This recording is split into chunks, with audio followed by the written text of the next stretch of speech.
Hi everyone, I'm the Nature Guy and we're here in Monroe, Indiana because we're getting ready to look at the eclipse. Of course, you always have to have your safety glasses on to look at the eclipse or the sun at any time.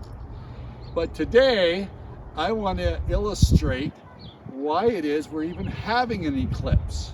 And so I have Hope and Leanne and Nana here, and we're going to try to reenact the eclipse before it happens so that we're ready for it. Okay, here goes. Now here's what I need to do. I need a sun. So Nana is going to be the sun.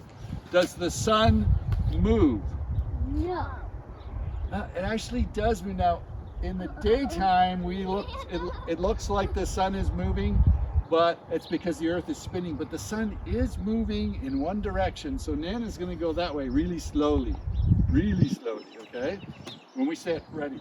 Now who's going to be the earth? Hope, you can be the earth. Let's stand over here. What? The moon?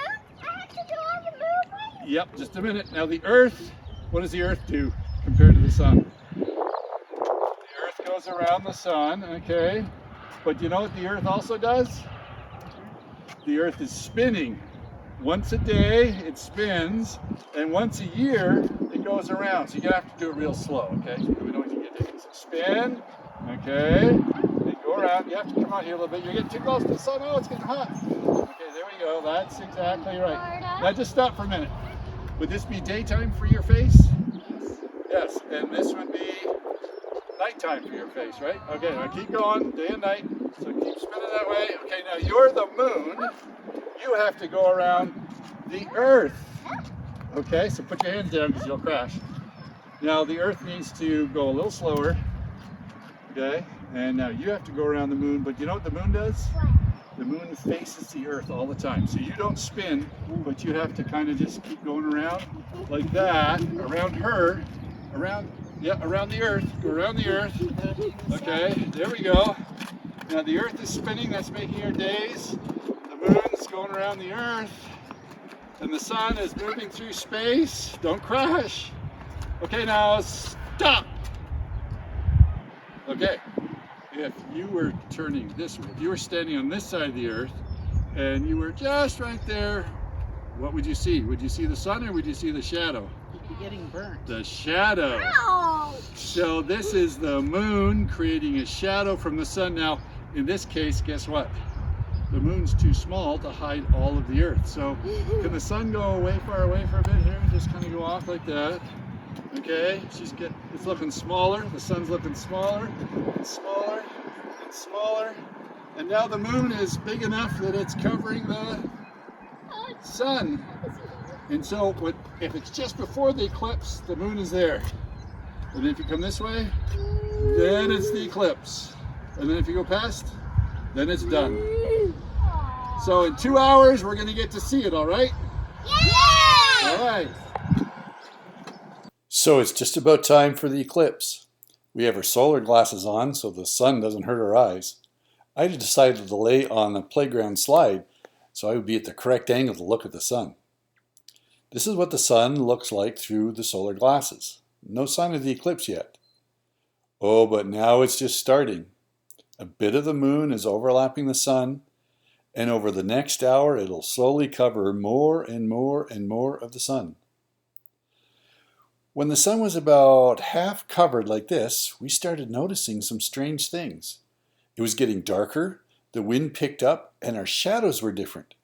Instead of the shadow being blurred on the edges, the shadows were much more crisp and sharp because the sunlight was coming from just one angle while the other sunlight was blocked by the moon, and that's the part that normally makes the blurry shadow. And if you make a shadow with your hands so there's only a pinhole of light coming through, the light is in the shape of the eclipse. That's cool. Then after about an hour, the moon was completely covering the sun. Totality!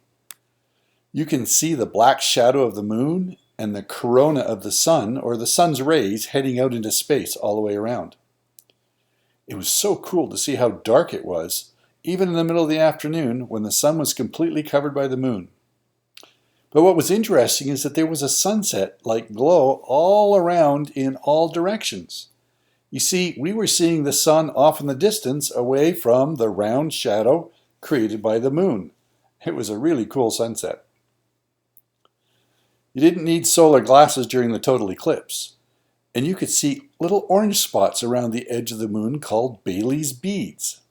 This is where solar flares or large flames from the sun are shooting out past the moon, and places where there's craters at the edge of the moon where the sun can peek through even during the eclipse. You can see one in this picture right near the bottom of the moon. But to me, the neatest thing was what we call the diamond ring that occurs just seconds before totality and just at the very end of totality for a couple of seconds. That's when the sun peeks out just one spot and it looks like a diamond ring in the sky. Well, there's a whole lot of lessons we can learn from this eclipse. I'm just going to share two of them. One is that I don't ever want to be the moon that covers the Son of God. I don't want to block someone from seeing Jesus. I want to help people see the light of Jesus. And number two, well, this had to do with the big cheer that went up from the neighborhood when totality happened. It was cool. And it reminded me of the giant cheer that is going to happen when we see Jesus coming again to take us to heaven. I can't wait.